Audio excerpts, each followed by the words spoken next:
ہم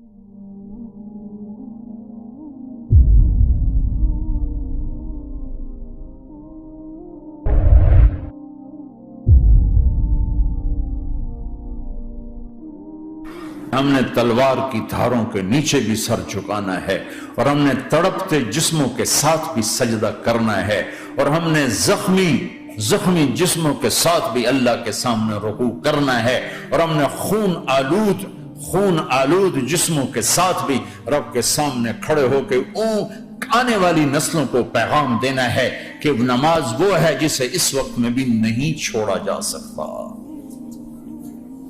تاکہ کوئی یہ کہہ نہ سکے میں کیسے پڑھتا، میری جاب تھی میں کیسے پڑھتا، میری آنکھ نہیں کھلتی میں کیسے پڑھتا، میری عادت نہیں۔ اللہ کی قسم یہ جنتی نہیں تھے، جنت کے سردار تھے، صرف جنتی نہیں تھے، جنت کے سردار تھے، صرف جنتی نہیں، جنت کے سردار۔ اور یہ سرداری کب ملی؟ محنت کے بعد نہیں، پہلے ہی ابھی ماں کا دودھ نہیں چھوٹا تھا کہ میرے نبی نے فرمایا حسن حسین جنت کے نوجوانوں کے سردار ہیں، اور ایسا پیار تھا کہ دونوں کو عرب سردار بچہ اٹھانا اپنی ذلت سمجھتے تھے، بچے نہیں اٹھاتے تھے، سب کے سامنے پیار نہیں کرتے تھے، لیکن آپ حسن حسین کو یہاں اٹھاتے، پھر یہاں ہی نہیں اٹھاتے تھے، یہاں کندھوں پہ بٹھاتے، یہاں، اور ایک عرب بدو حیران ہو کے دیکھ لیں، یا رسول اللہ یہ آپ کیا کر رہے ہیں؟ مطلب یہ کتنی عیب کی بات ہے کہ آپ جیسا سردار اور یہاں بچوں کو بٹھا ہوا ہے۔ کہنے لگا آپ ان سے بہت پیار کرتے ہیں؟ کہا ہاں میں ان سے بہت پیار کرتا ہوں، اور صرف میں نہیں کرتا، اللہ بھی ان سے پیار کرتا ہے۔ اور بتاؤں، جو ان سے پیار کریں گے اللہ ان سے بھی پیار کرے گا، جو ان سے محبت کریں گے اللہ ان سے بھی محبت کرے گا، اللہ بھی ان سے محبت کرے۔ پھر ہم نے دعا مانگی، یا اللہ جو ان سے پیار کرے تو ان سے پیار کر، جو ان سے بغض رکھے تو ان سے بغض رکھ۔ حسن حسین کی کشتی کراتے تھے، دونوں بھائیوں کی کشتی کراتے۔ ایک دفعہ دونوں کی کشتی ہو رہی اور حسین ذرا کمزور پڑ رہے تھے تو آپ اس کو شاباش دیتے، شاباش شاباش شاباش۔ تو حضرت فاطمہ کہنے لگی، ماں بھی بیٹھی تھی، کہنے لگی یا رسول اللہ آپ حسین کو شاباش دے رہے ہیں، حسن کو کیوں نہیں دے رہے؟ تو آپ نے کہا یہ جبریل میرے پاس کھڑا ہوا، یہ بھی حسین کو شاباش دے رہا ہے تو میں بھی حسین کو شاباش دے رہا ہوں۔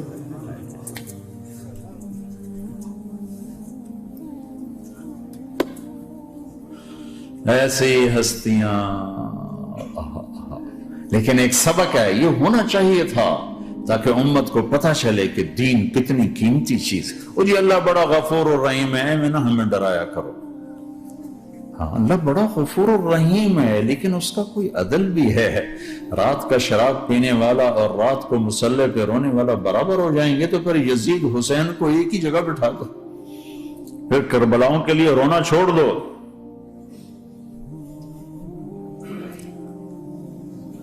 رات کو ناچنے والی، رات کو رونے والی برابر ہو جائیں گے، سود کھانے والا، حلال کھانے والا برابر ہو جائیں گے، شراب بیچنے والا اور مزدوری کرنے والا برابر ہو جائیں گے، جھوٹ بولنے والا، سچ بولنے والا برابر ہو جائیں گے۔ افنجعل المسلمین کالمجرمین ما لکم کیف تحکمون ام لکم کتاب فیہ تدرسون۔ اس سے زیادہ واضح کیا بتاؤں کہ میرا رب کہتا ہے کون سی کتاب میں لکھا ہوا ہے کہ ماننے والا نہ ماننے والا برابر کر دوں گا؟ کون سی کتاب میں؟ اللہ کو یہ کہنا پڑ رہا ہے ام لکم کتاب فیہ تدرسون، کس کتاب میں یہ لکھا ہوا ہے؟ ام نجعل المتقین کالفجار، ایک بدماش اور ایک فرمانبردار کو برابر کر دوں؟ کہاں لکھا ہوا ہے؟ ایسی ہستیاں، جنگ سے پہلے اونگ آ گئی، آنکھ کھلی تو ہنسنے لگے۔ بہن نے پوچھا یہ تو ہنسنے کا موقع نہیں، کیوں ہنسے ہو؟ زینب کہا بہن اللہ کے نبی خواب میں آئے، فرما رہے ہیں بیٹا میں لینے آ چکا ہوں، تو اب نہ پڑھے نماز، اب کیا مسئلہ ہے؟ جنت کے لیے تو کرنا ہے سب، یہ جنت کے لیے تو کر رہے، اللہ کے لیے تو کر رہے کہ زرد دادن و جان دادن نہ آئے از لذت دیدارش، خسرو چتواں گفتن سر دادن و جان دادن نہ دیدار خیارے۔ اس اللہ کے لیے تو سر کٹا رہے ہیں، تو وہ تو راضی ہو چکا ہے, نبی آ چکا ہے, آؤ بیٹا میں لینے آ چکا ہوں, تو اب نہ پڑھیں نماز. نہیں نہیں, برمنگم والوں کو کون بتائے گا کہ نماز کیسی چیز ہے. انہوں نے کہا جی وہ نہیں جنگ رو کرے گا, پھر چلو نماز پڑھو. نماز تو نہیں چھوڑی جا سکتی. آدھوں کو روک دیا تم جنگ کرو, آدھوں سے کہا تم نماز پڑھو. آدھوں نے نماز پڑھی, آدھوں نے جنگ کی. پھر جنہوں نے نماز پڑھی انہوں نے کہا تم آگے بڑھ جاؤ. ان سے کہا تم جا کے پیچھے اللہ کے بارگاہ میں سجدہ کرو. 1400 سال کی تاریخ میں ایسے نمازی میری نظروں سے نہیں گزرے, اور ایسی نماز نہیں پڑھی گئی. نبی کے زمانے کے بعد آپ نے بھی صلاۃ خوف ایک پڑھی تھی, وہ نبی تو نبی ہوتا ہے. اور کیا ان کا حال تھا, خون و خون, اپنے خون سے وضو کیے یا کربلا کی مٹی سے تیمم کیے. جب سجدوں میں سر رکھ کے سبحان ربی الاعلی کہا ہوگا تو دھرتی میں کیا ہلچل مچی ہوگی. نماز نہ چھوڑا, نماز نہ چھوڑنا, کوئی عورت نہ کوئی مرد, نماز نہ چھوٹے. اللہ کو اور کبیرہ گناہوں سے بچو, کبیرہ گناہوں سے, بڑے گناہوں سے بچو, بڑے گناہوں سے بچو. چھوٹے گناہ ہوتے رہتے ہیں, اور اللہ بھی درگزر کرتا ہے. بڑے گناہوں سے بچو, وہ بھی ہو جائیں توبہ کر لو معاف, توبہ کر لو معاف. ماں باپ کی نافرمانی بڑا گناہ ہے. ایک صحابی کی بیگم نے کہا یا رسول اللہ میرے خاوند موت کی حالت میں کلمہ نہیں پڑھا جا رہا. علقمہ آپ دوڑے ہوئے گئے, آپ نے کہا بیٹا کلمہ پڑھو. کہا جی نہیں پڑھا جا رہا. بول رہے ہیں, کہا جی پڑھا نہیں جا رہا. کہا کیوں؟ پھر آپ نے ایک دم کہا کوئی ماں باپ میں زندہ؟ کہا جی ماں. راضی ہے؟ کہا نہیں ناراض. بلاؤ. وہ آ گئی. آپ نے کہا علقمہ کی اماں تمہیں بچے سے ناراض ہو؟ کہا جی ہاں. کیوں ناراض ہو؟ کہا جی اور کچھ نہیں, بہت نیک بچہ ہے, تہجد پڑھتا ہے, روزے رکھتا ہے, قرآن پڑھتا ہے, مجھ سے بدتمیز ہو کے بولتا ہے. مجھے ابھی راستے میں بتا رہا تھا ایک ساتھی کہ جی یہاں کے جو بچے ہیں وہ ماں باپ کے ساتھ بہت بدتمیز ہو کے بولتے ہیں. پہلا قصور ماں باپ کا. انہوں نے کب ٹائم دیا تھا؟ انہوں کو ٹائم دیا تھا بچوں پر محنت کے لیے. کہا یا رسول اللہ اور کچھ نہیں ہے, بدتمیز ہو کے بولتا ہے. تو آپ نے کہا معاف کر دے. کہا میرا دل ٹوٹا ہوا ہے. آپ نے کہا اچھا اگر میں اسے آگ لگاؤں پھر سفارش کرو گی, معاف کرو گی؟ کہا پھر تو کروں گی, اتنا تو میں نہیں سہ سکتی. کہ اگر تو نے معاف نہ کیا تو سیدھا اللہ کی آگ میں جائے. ہے کون؟ صحابی. آپ نے کہا اچھا یا رسول اللہ میں معاف کرتی ہوں, میں معاف کرتی ہوں. تو آپ نے کہا بیٹا کہو لا الہ الا اللہ. تو اس نے کہا لا الہ الا اللہ, اور جان نکل گئی. پھر آپ نے اس کا جنازہ پڑھا اور اس کے دفن میں شریک ہوئے, قبر تک گئے. پھر آپ نے دفن کے بعد اعلان کیا جس نے ماں باپ کو دکھ دیا اس پہ اللہ کی لعنت, فرشتوں کی لعنت, زمین آسمان کی لعنت. نہ نماز قبول ہے, نہ روزہ قبول ہے, نہ صدقہ قبول ہے. کبیرہ شراب سے بچو, نشوں سے بچو, جھوٹ سے بچو, جھوٹ سے بچو, جھوٹ سے بچو, جھوٹ سے بچو. میرے نبی نے فرمایا میرا امتی ہر گناہ کر سکتا ہے, ایک جھوٹ نہیں بول سکتا, ایک دھوکہ نہیں دے سکتا. میرے نبی نے فرمایا جس نے دھوکہ دیا میری امت سے نکل گیا. نماز چھوڑنے پر کہا اس نے کفر کیا, جس نے نماز چھوڑی کفر کیا. اور جس نے دھوکہ دیا میری امت سے نکل گیا. من غش فلیس منا. جھوٹ نہ بولو, دھوکہ نہ دو, سب کچھ چلا جائے جانے دو, سچ کا ساتھ نہ, سچ کا ساتھ. ابن خراش رحمت اللہ علیہ کے بارے میں مشہور تھا زندگی بھر کبھی جھوٹ نہیں بولا. حجاج کا زمانہ, ان کے 2 بیٹے حجاج کے خلاف جنگ میں شریک ہو گئے. پھر ان کو شکست ہوگی, وہ بھاگ گئے. پھر چھپتے چھپاتے گھر پہنچ گئے. سی آئی ڈی نے بتایا کہ وہ گھر آ گئے. تو حجاج نے کہا آج ابن خراش کا امتحان لوں گا. ان کو بلا لیا.